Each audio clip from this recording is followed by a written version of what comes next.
Happy week 4 Thursday. This is the No Glitz, No Glamour daily video from Bankster DFS, video number 2 today.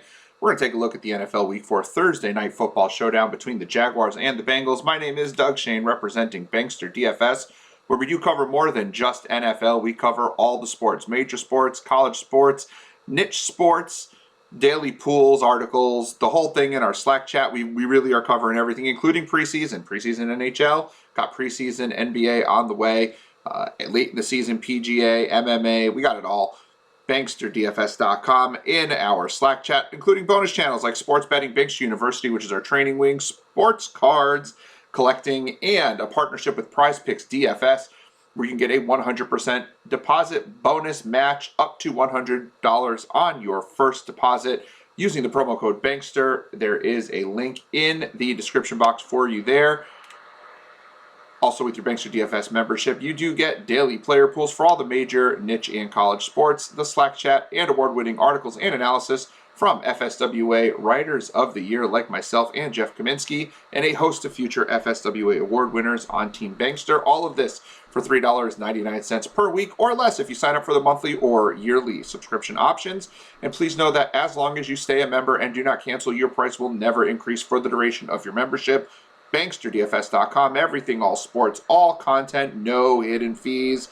Questions, comments, concerns, send them over to Bankster17 on Twitter, or you can head over to BanksterDFS.com/subscribe to sign up today for your membership. If you wish to hear more NFL content live and in person, Sunday mornings, 10:30 a.m. on Twitter and YouTube, myself and Michael Gudadero have NFL Live Before Lock, where we look at your cash games, GPPs, inactives, lineups. We take questions from you. And that's over on Twitter and YouTube. And while you're here on YouTube, like, share, subscribe, click that notification icon so you are made aware when new content comes out for our members, for the community.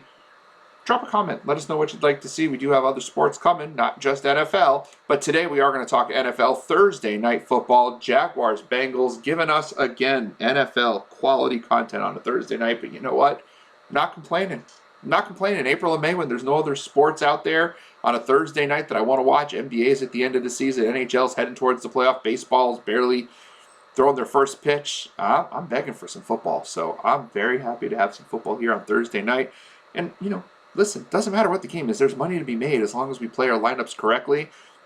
We can do that over on Underdog. Promo code 5SIGGERS to get a bonus there. You can play it on Prize Picks. Promo code Bankster, where you can make our DFS lineups over there. FanDuel, and of course DraftKings. You can go over on Super Draft too. Promo code Bankster to get yourself some extra money on there as well. But here today we're going to look at DraftKings for the single game showdown.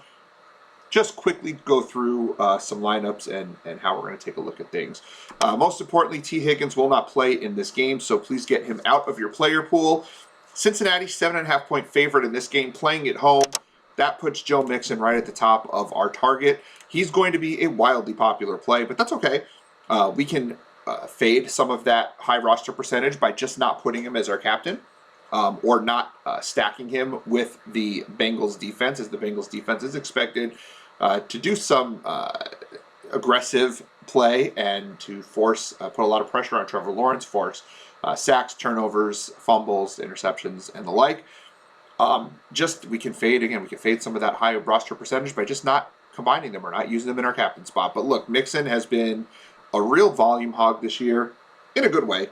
18 or more carries in each of the first 3 games. The Bengals want to run the football, and again, with them being a home favorite of more than 3 points and Mixon getting a ton of work, including the inside 5 work, he's going to be a very popular play. Even at $11,000, we can fit him in, no problem. If you wanted to use him as a captain, there are some other plays that we can differentiate our lineup with that we'll talk about in a little bit.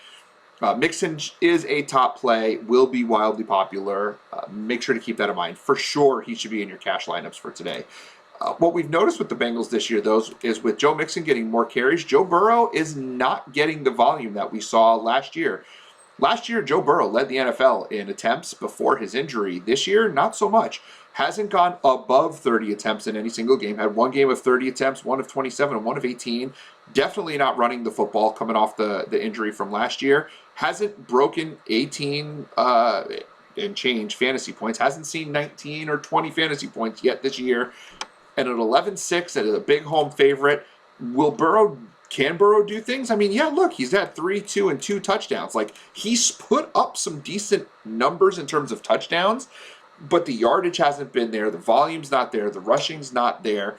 He has thrown some picks, though we're not going to be looking overly aggressively at the Jaguars' defense, though that would be a very nice contrarian play if Burrow does feel some pressure and force some interceptions. At 11-6, Burrow's a little expensive for me. Doesn't mean I'm not going to be interested in his pass catchers. Most importantly, Tyler Boyd. Boyd is running the majority of his snaps out of the slot this year, and the Jaguars are just terrible against slot receivers. Claybrooks and Campbell are the slot corners for Jacksonville. They've played 71 snaps this year and in the slot and have been targeted 16 times, allowing 15 receptions. And Campbell has given up a 155 QB rating playing out of the slot this year. A perfect QB rating is 158.3. So quarterbacks attacking Tyson Campbell in the slot have been highly successful, near perfect, according to the quarterback rating system. And Tyler Boyd is one of the better slot receivers in the NFL, priced at only $7,400. He's an interesting captain play, except for the fact that if you're going to use him as your captain, you kind of want to have Joe Burrow in your lineup, and I don't love having Joe Burrow in my lineup. So I do think running Tyler Boyd without Burrow outside of the captain position is a really smart way to play this, because Boyd can get his volume without Burrow having to have volume. Jamar Chase is not going to see a ton of volume. He's going to be more popular than Tyler Boyd because he's got the gaudy touchdown numbers, but the target volume's not there. 16 targets over 3 games. Without the touchdowns, he's not putting up the kind of volume that we'd want from a guy who's sitting at $10,200. Playable, sure. It's only one game on the slate, so you have to get some players in there. I'm not sure if Chase is the way we want to go, especially if we're going to tell the story of the Cincinnati Bengals taking a lead, being the home favorite, and just milking the clock, because that's what Cincinnati has been doing all year anyway. There's this misconception that Joe Burrow is still a high-volume quarterback, and while he could get there at some point, he might have a big half. I wouldn't be afraid to put him in a first half only showdown lineup if that were to exist. But I'm not going to play him in a full game showdown too heavily because of his price point. I am going to take a look at Trevor Lawrence. I do think the volume's going to be there, 33 or more attempts in every single game this year. So his floor is higher than Joe Burrow's ceiling from this year. Still not putting up a ton of fantasy points because he's throwing just a crap ton of interceptions. 7 interceptions through 3 games is not good. Cincinnati does put a lot of pressure in the opposing backfield, so Lawrence is going to be just kind of feeling it all game, but the volume is there, and on a single game slate, I do think there should be some exposure to Lawrence and his pass catchers in this game, especially if we think that the Bengals are going to put together a strong rushing attack and put up a lot of points and play, just grind that clock defense. I do think Lawrence is a big play for this game. Marvin Jones, in somewhat of a revenge game, was on the Bengals 2 teams prior. He was on Detroit last year and then for the last few years, and then Bengals before that. And the Bengals kind of give up on Jones before he became a thing, and now he's probably the best receiver on the Jaguars. People seem to love Laviska Shenault. Hasn't really put up the numbers this year. DJ Chark gets some volume, but it's really inconsistent volume and hasn't had a ton of receptions. Meanwhile, Marvin Jones has 28 targets through 3 games, has put up at least 12 fantasy points in every game, has that touchdown equity, 2 in 3 games, is only $8,600. And in a game where you think the Jaguars are going to have to throw a lot, Marvin Jones makes a lot of sense as an upside play. I actually like him quite a bit in the captain spot. And of course, when you use him in the captain spot, we're going to want to have Trevor Lawrence in that same lineup. Joe Mixon, again, we think they're going to run the football in Cincinnati. Mixon makes a lot of sense. We've already talked about my love for Tyler Boyd in this game. I do want to talk about James Robinson a little bit. The volume was there last week. 6 targets in the passing game. He's had 6 targets in 2 out of 3 games. Finally put it together with 88 yards on the ground with 15 carries. He's got one of the higher yards per carry in the NFL. His elusiveness rating, all of the advanced metrics on running backs are saying that James Robinson is a good play. And if Urban Meyer is finally going to start using him, then James Robinson is a player who makes a lot of sense in your fantasy lineups this week if you can fit him in. $94 to $100 is pretty expensive.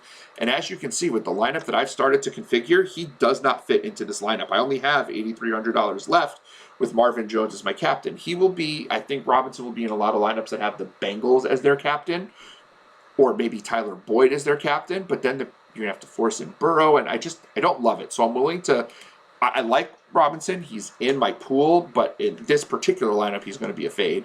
DJ Chark will make this lineup because while I am concerned about his consistency, the upside is there. For downfield plays, he has a couple of longer catches this year, has touchdowns in 2 out of the 3 games. And if the volume is there, as we expect it to be in this game, where Trevor Lawrence might throw 35, 40 passes, even at 15% target share on 40 passes, you're looking at 6 targets. There is upside there with Chark. And I do think that the big playability does make sense in a lineup such as this, especially with Marvin Jones being a little more consistent playing as our captain. Some other plays I like. We do need to keep an eye on the Dan Arnold situation. He was traded on Monday from Carolina to Jacksonville. We're going to have to look at the inactives. I am filming this an hour and a half before inactives come out, an hour and a half before inactives come out, 5 o'clock on Thursday night. So if he plays, he's got some upside with the target volume, but I just don't think he's going to end up playing in this game or being involved heavily in the offense. I do like Evan McPherson. He has had 7 or more fantasy points in every game this year. If Cincinnati is expected to score, McPherson should be involved, obviously, with the extra points, but he should get some field goal opportunities as well. But even with only a high of 2 field goals made in any single game this year, he's had those 7 points, and those play in this kind of a setup. I wouldn't use him as a captain. I surely wouldn't use him in a lineup that had a defense, but I will use him in this lineup in particular. I won't use him this time, but I would use him in the player pool as a standalone player. I do have him on my Super Draft lineup, my FanDuel lineup, and other DraftKings lineups, just not this particular lineup. The one other player that I'm looking at specifically for this lineup is Jacob Hollister. With James O'Shaughnessy injured and Dan Arnold maybe not playing in this game, Hollister ran 6 routes, had 6 targets last week, but he actually ran a route on 93% of the snaps that he played last week. He did lead the team in snaps from the tight end position and ran 70% of those snaps out of the slot, which is really interesting because while the Bengals have a decent defense, their slot defense isn't wonderful, and Hollister has shown in the past that he can put up decent games back when he was on the Seahawks. When he got the targets, he played well, and again, if we're looking for the volume from that Jaguars passing offense, Hollister's a guy who should see some of that volume. I think a real sneaky play, I'm not using him in a main lineup, but if you want to get uber contrarian, Jamal Agnew is the kick returner for the Jaguars. He does have a touchdown on a return this year. Doesn't see many snaps on offense. He has 2 touchdowns on returns actually this year. You stack him with the Jaguars defense, it is uber contrarian. It should be on like a YOLO kind of 10th lineup you're making, but we always want to look at those kick returners and see if we can stack them with the defense to try to double up on points. If we're going to spend down and maybe you go with Burrow and Lawrence and Mixon, and then you can spend down on a Jaguars Agnew stack. 3 touchdown returns in a row would be very difficult to do, but that's just going to keep people off him and give you an opportunity in a YOLO type stack to pull this off. Mike Thomas and Auden Tate should see some work with T. Higgins out. Auden Tate saw more snaps last week, just the 1 target. The volume's not there for either guy to pull off much of anything because they're just not going to throw a lot in Cincinnati. Luke Farrell saw some snaps this past week, but did not get a ton of looks. For $200, if you're going with a really high-end stack, he will be on the field for 30 to 50% of the snaps, assuming Dan Arnold doesn't play. So he's definitely someone we can take a look at, but not majorly in our player pool. And there's really nobody else that I'm in love with for the team. Again, the Bengals should be a decent option, but they're going to be very popular. They've had a really strong season, 3 or more sacks in every single game this year. Lawrence is definitely going to be under pressure and has a propensity for turning the ball over. They should be in your cash lineup. I'm not sure I'm going to use them in a GPP. I'm going to try to fade some of that roster percentage. At that price, they will probably have to score a touchdown to pay off, and I'm just not going to count on that. They could score a touchdown. They'll have opportunities to score a touchdown, but I'm not riding for that. So what I do have right now is I'm telling the story of Cincinnati taking a lead, running the ball with Joe Mixon, using that slot receiver Tyler Boyd and taking advantage of the mismatch they have there, and then Jacksonville throwing like crazy to keep up in that game with Jones as our captain, Lawrence, Chark, and Hollister. This is a lineup I feel very comfortable with, and I'll be rolling it out today. Folks, I hope this is helpful for you. Please do not forget you can get more content from us at banksterdfs.com/subscribe. $3.99 a week, all major sports, college sports, niche sports, Slack chat, articles, player pools. Please leave a comment if there's any content you'd like to see. Thank you so much for for taking the time to spend your Thursday evening with me. My name has been and will continue to be Doug Shane.